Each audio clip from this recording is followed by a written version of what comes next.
All right, fun fact number one, place kicking has gotten a lot better at the college level just in the past decade, such that in 2024, FBS kickers converted more than half of their attempts from 50 yards or longer for the first time in college football history.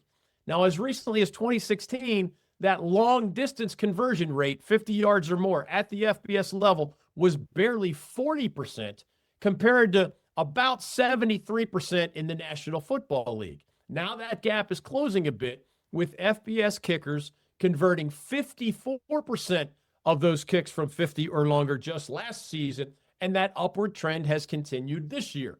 Overall this season, more than 70 different FBS kickers have converted at least once from 50 yards or more. Why do I bring this up? Well, last Saturday, when Wake Forest coach Jake Dickert asked his kicker, redshirt freshman walk-on Connor Calvert, to boot a 50-yarder with the game on the line as time was expiring in the fourth quarter against SMU in a game the Deacons were trailing 12-10, he was asking for the longest successful field goal by any of the kickers at our state's 7 FBS programs in the entire 2025 season. In fact, he even was asking Calvert, best I can tell, to convert the longest field goal of his entire life, at least under actual game circumstances. Calvert, who followed Jake Dickert to Wake Forest from Washington State, was primarily a soccer player until his junior year at Mountain View High School in Oregon, when some of his buddies talked him into playing football. Calvert's high school coach rarely asked him to attempt anything longer than about 40 yards, and then he redshirted at Washington State last season. During his relatively brief time at Wake Forest, Calvert did have 2 field goal attempts from 54 yards, including one earlier in that same game against SMU, but he had missed both of those long attempts. This time, of course, with the game on the line and as the clock hit zeros, Calvert converted from 50 yards to beat the Mustangs on the final play of the game, picking a great time for the best kick of his entire young life. More on this wild Wake Forest story in just a moment. Fun fact number 2 this week. 4 of the top 6 running backs in the ACC are connected to the great state of North Carolina, and they are all legitimate All-ACC candidates. At NC State, the redshirt sophomore Hollywood Smothers leads the ACC and ranks 10th nationally with 103 rushing yards per game. He's a product of West Charlotte High School here in the bold North State. He's in his second season with the Wolfpack after redshirting in 2023 at Oklahoma. And he was among the stars in both of his team's biggest wins of the year. When the Pack handed UVA what is still the Cavaliers' only loss so far this season, Smothers carried 17 times for 140 yards and 2 touchdowns against the Wahoos, including what turned out to be the game-winning score late in the third quarter. And against that very strong Wake Forest defense we've been talking about in recent weeks, Smothers had 24 carries for 164 yards in the Pack's 34-24 win in Winston-Salem. Speaking of Wake Forest, senior running back Damon Claiborne is third among ACC running backs with 87 rushing yards per game and 8 touchdowns on the ground. Claiborne, who is considered by many NFL scouts one of the top 5 running back prospects in the 2026 draft, has gone over the 100-yard rushing mark 3 times this season against Western Carolina, but also Georgia Tech and Oregon State. The other 2 top ACC running backs with ties to our great state are Virginia's 6th-year senior Jamari Taylor and Duke's true freshman Nate Shepard. Formerly of NC Central, the FCS program here in Durham, NC, Taylor is averaging 73 rushing yards per game and has scored 9 touchdowns. That TD number is second best in the ACC for the 7-1 and nationally ranked Cavaliers. Taylor starred at West Mecklenburg High School in Charlotte before spending 4.5 years at NC Central, where last season his 1,146 rushing yards marked the 4th highest single-season total in the history of that program. Last but not least, he's not from here, but he plays for a team here. Nate Shepard is averaging 71 rushing yards per game and a whopping 7 yards per carry for the Duke Blue Devils. In addition to being an All-ACC candidate, as a true freshman, Shepard is among the top options for the ACC's Offensive Rookie of the Year honor as well. Sports are awesome. But is Sport Clips better than sports? Because Sport Clips is sports. Plus, a neck and shoulder treatment.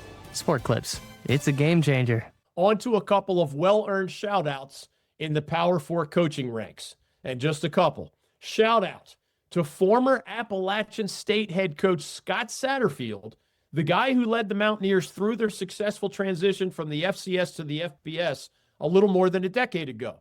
Coach Sat averaged 10 victories over his final 4 seasons at App State, which is his alma mater, and led that program to 3 straight Sun Belt Conference championships in 2016, 2017, and 2018. He left Boone to take the Louisville job in the ACC, but after 4 mediocre seasons with the Cardinals, he resigned and jumped straight to the head coaching job at Cincinnati in 2023, just as the Bearcats were joining the Big 12 Conference. After an alarmingly slow start, 3-9 2 years ago, 5-7 last year, Satterfield has Cincinnati 7-1 this season and now ranked number 17 in the national polls. A former App State quarterback himself and an offensive coordinator before he became a head coach, Satterfield has the Bearcats averaging 38 points per game, which ranks 3rd in the Big 12. His dual-threat quarterback, an Indiana transfer named Brendan Sorsby, is a redshirt junior who ranks 3rd in the Big 12 with 284 yards of total offense per game and has thrown 20 TD passes against only a single interception. One postscript to this shout-out. Cincinnati's 3 toughest games of the regular season are all November games. They're at number 24 Utah this Saturday night. That's the late night game on ESPN this week. Then later on, they're at home against number 10 BYU and on the road against TCU to close the regular season. If Coach Sat can win even 2 of those 3 very difficult games, I think this will rank as one of the best seasons of his entire head coaching career. If he somehow won all 3 and won out in the regular season, he would be 11-1, 8-0 in conference play, and on his way to the Big 12 championship game with, of course, a great chance of making the college football playoff as well. However it ends, hats off to Coach Sat. Finally, we will circle back to where we started this segment at Wake Forest. Shout out to first-year Demon Deacons head coach Jake Dickert. It is truly extraordinary to figure out a way to be 5-2. And remember, an officiating gaffe against Georgia Tech away from being 6-1, given the circumstances and details of his initial season in Winston-Salem as the successor to our good friend Dave Clawson. Among 136 FBS teams, Wake's offense ranks only 113th, and they don't have an above-average quarterback on the entire roster. The Deacs special teams rank 101st, yet they have been competitive and well-coached in every single game. Wake's combination of brilliant execution on defense, shout out again to defensive coordinator Scotty Hazelton, relentless perseverance through adversity, and simply believing in their coaches, in each other, even when things look bleak, it is a testament to great coaching, intelligent players, and a very strong culture. In its opening game this season, Dickert's debut, Wake actually trailed Kennesaw State 9-7 late in the third quarter. Even with Damon Claiborne injured and the offense struggling badly, the Deacons figured out a way to win that game 10-9. When they lost back-to-back home games to NC State and Georgia Tech, they didn't flinch, didn't panic, nobody pointed fingers. They stuck to the plan, they got better, and they kept believing. Now Wake has a 3-game winning streak, and that 13-12 victory over SMU was the best of the bunch. The Mustangs are talented, and they are well coached. Trailing 12-10 with about 5 minutes to go, Wake put together a 60-yard drive that put the Deacons at SMU's 6-yard line with less than 2 minutes remaining. Then their best player, Claiborne, fumbled the ball away. So SMU takes over with 1:40 remaining in the fourth quarter. Wake has only one timeout left. The best player just made a huge error. Instead of being deflated, instead of giving up, nobody flinched. The defense at Wake forced a 3-and-out. Sixth-year senior safety Nick Anderson and fifth-year senior linebacker Dylan Hazen combined on a game-saving third down tackle in that sequence. But even then, things still looked bleak for the Deacs. After the punt, Wake was at its own 42-yard line with 12 seconds remaining, no timeouts, and their backup quarterback in the game, sophomore Deshaun Purdy, a transfer from the Charlotte 49ers, who was in for the injured starter Robbie Ashford. A blitzing linebacker is bearing down on Purdy. He has to get rid of the ball. He throws an awkward-looking pass down the right sideline. Remember, a sack would have ended the game. There are two SMU defenders next to the backup tight end for Wake, Cameron Johnson, a guy who's a Vanderbilt transfer who had dropped a would-be touchdown pass previously and who was in the game only because the starting tight end was injured. So the backup QB, under pressure, hits the backup tight end, double covered, to set up the extremely unlikely game-winning 50-yard field goal from the redshirt freshman walk-on kicker, who, of course, hits that field goal, but by such a tiny margin that the SMU coaches actually asked for a replay just to make sure it had actually crossed the crossbar or cleared the crossbar.